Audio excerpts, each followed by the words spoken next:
كيبدا الفيلم مع كيسي وهي في الطوموبيله مع حبيبه ماكس.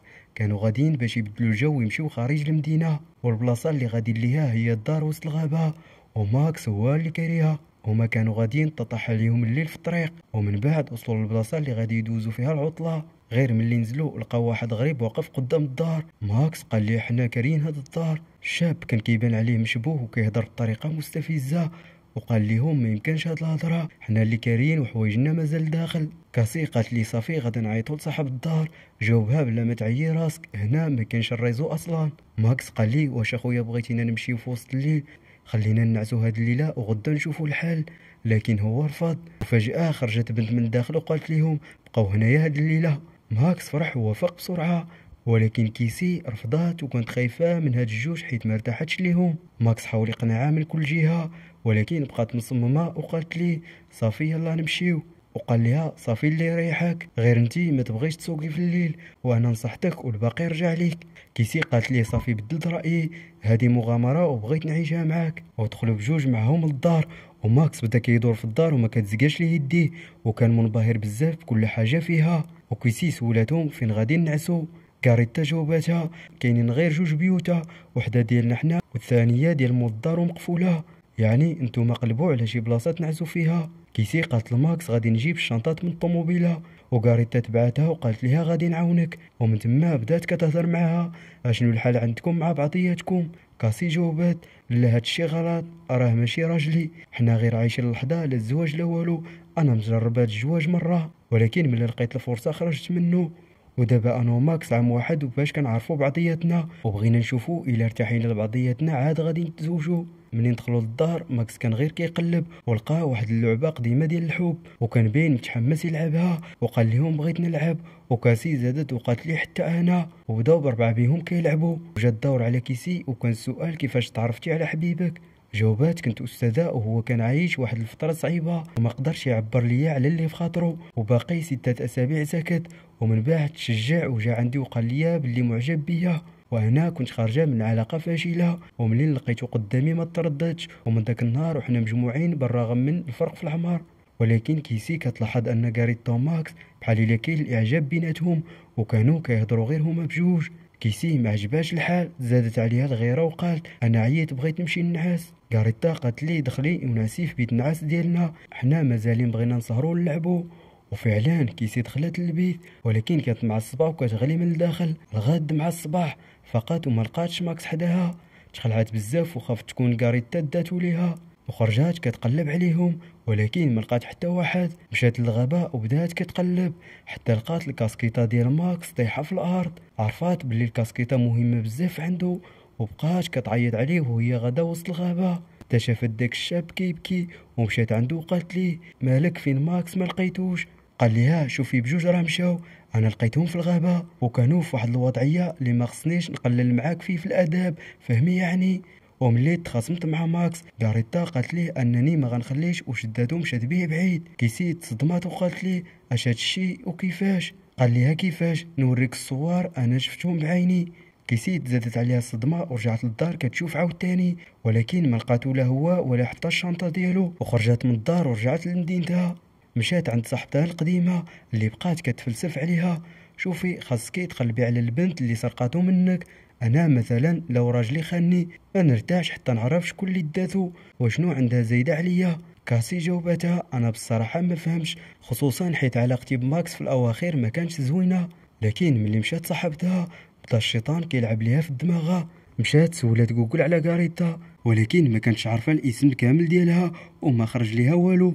وفكرات العنوان ديال الدار اللي كان ماكس كاريها وبدات كتروشيرشي عليه حتى لقات الرقم صاحب الدار. وعيطات ليه وقالت ليه البنت اللي كرات الدار قبلنا نسات كتاب وبغيت نعرف العنوان ديالها باش نوصلوا ليها. صاحب الدار رفض وقال انا اللي ناخذو منك وانا اللي نوصلوا ليها، وهذه اسرار ديال الكليان. وعطاتو العنوان ديال محل الزراعه اللي خدامه فيها. وملي مشى عندها بدات كتلخبط وكدير بحال الا كتقلب حتى دخل واحد الكليان وتشد معها وقال ليها الغرس اللي شريت منك ماتت، وهي رجعات ليه فلوس. صاحب الدار شافها ضعيفه وقال ليها هذه زهره لويس راه نادره بزاف وانا باغيها. الزبون سمع الهضره وقال لا هذه راه ديالي، وبداو كيتزايدوا في الثمن حتى وصلوا ل$50 اللي هو مبلغ كبير بزاف.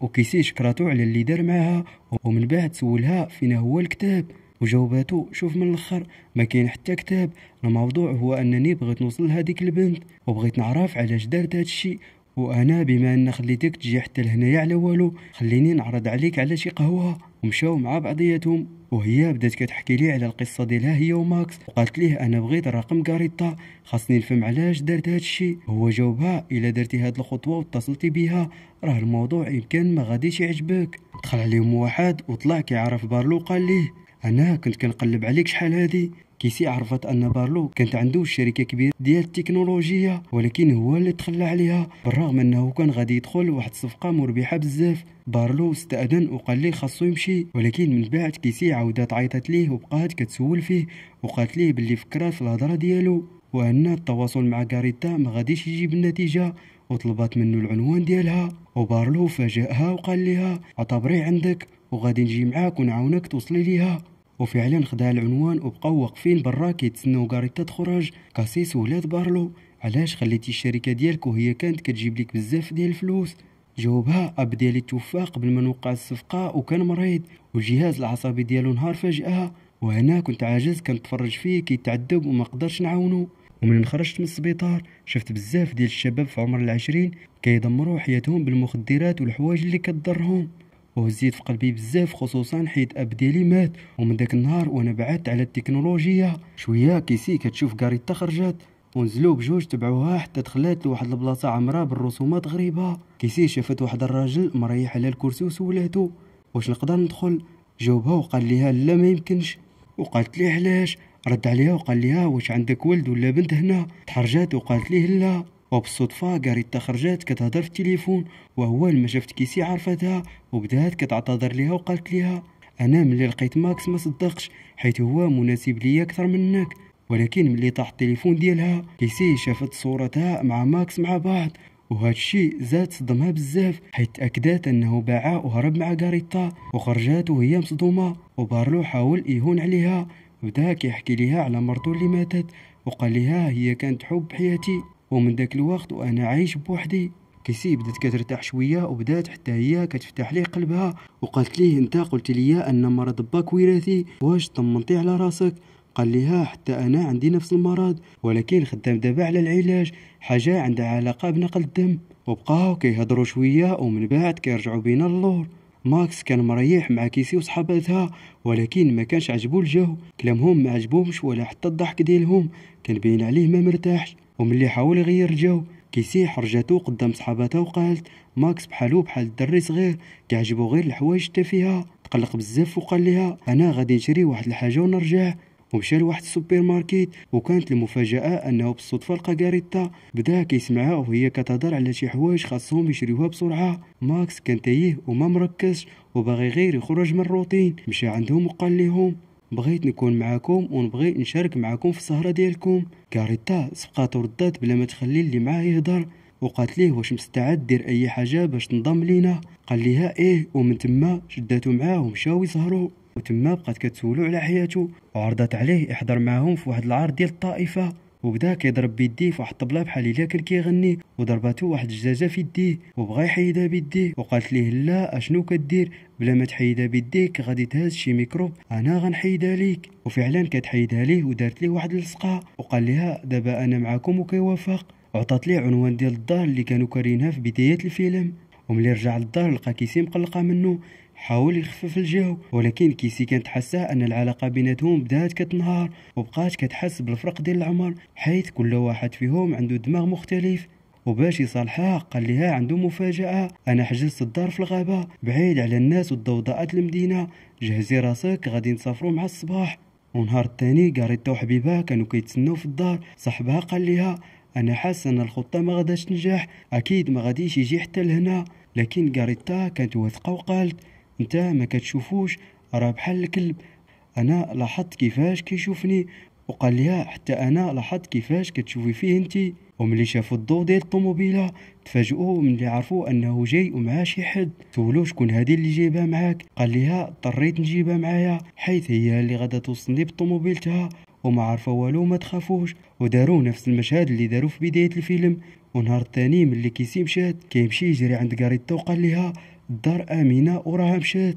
وبانت الحقيقة أن غاريتا خطفت ماكس وحطات ماكس في واحد البرميل وخدات معاه سيلفي، ومن بعد دخلت للدار وبقات كتقلب في الوراق وشافت واحد الورقة وخباتها في جيبها. ورجعنا للحاضر، كيسي كانت في دارها ومقلقة وقررت تمشي تطمن على بارلو. مشات عاوتاني للدار اللي كراتها مع ماكس في أول الفيلم، بدات كتدق في الباب وما فتح ليها حتى واحد. قبل ما تمشي تفتح الباب وخرج بارلو كيعتذر على التأخير. دخلت معاه وشافتو كيتفرج في الحوايج اللي كانوا عند باه قبل ما يموت، ومنين حس بها جاه البرد قال لها غادي يخرج يجيب شويه ديال الحطب. بقات كيسي كدور في الدار وفضولها ما خلاهاش، بدات كتحل الكتاب وكتشوف الصور بارلو مع ولدو. ولكن المفاجأة، الراجل اللي في الصورة ماشي بارلو، كان كارل داك الشاب اللي مع غاريتا. وهنا كيسي تصدمات وبقات كدور حيرة.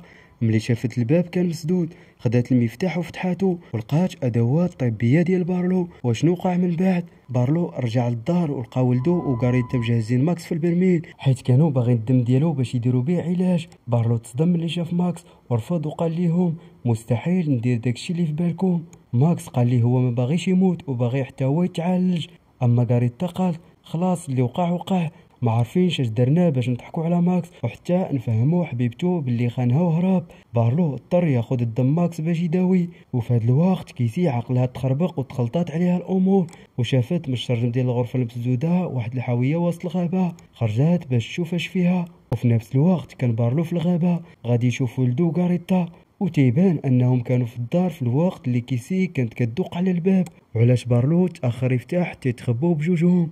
وملي عرفات غاريتا ان كيسي ما مشاش، تعصبات وقالت لبارلو كيفاش خليتيها بوحدها تما، ومشات كتجري للدار. لقاو باب الغرفه محلول وعرفوا ان كيسي عرفات اللعبه ديالهم. وفي الغابه كيسي قدرت تفتح الحاويه وتصدمات ملي لقات ماكس نعاس ومربوط باجهزه طبيه كيسحبوا منه الدم.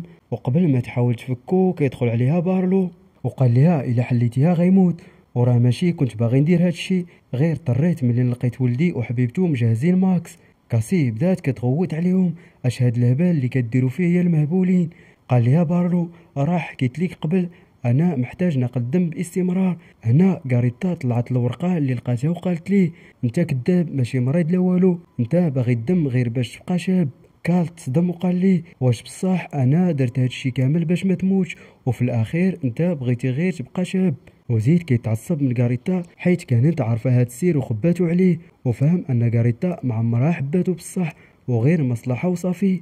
وكيسي غوتات عليهم وانا اللي كنت كنفكر ماكس خدعني وخلاني، وفي الاخير نتوما اللي درتو فيه هادشي. وغاريتا جاوبات في قيم راه اصلا ما كيبغيكش وهو الفرصه لقاها باش يبعد عليك. كيسي قالت لبارلو حتى انا بغيت نبقى شابه، ولكن هاد المره ناخذ الدم من غاريتا. وبما ان بارلو بدات كتعجبو كيسي قال لولدو باش يشد غاريتا، وفعلا كيشدها. وكيسي استغلت الفرصه وخدات ماكس باش تهرب. وبارلو شافها وقال لها انا كنبغيك نقدروا ناخذوا العلاج ونعيشوا مع بعضياتنا. ولكن المفاجاه ماكس كيحيد الجهاز اللي داروا ليه ومع الاسف طاح.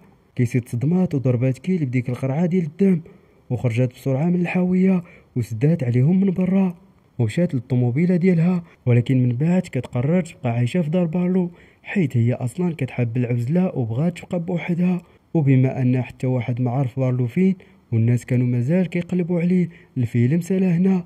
نتمنى يكون عجبكم الخاص، وما تنساوش لايك وتشتركوا في القناه. شكرا على المشاهده.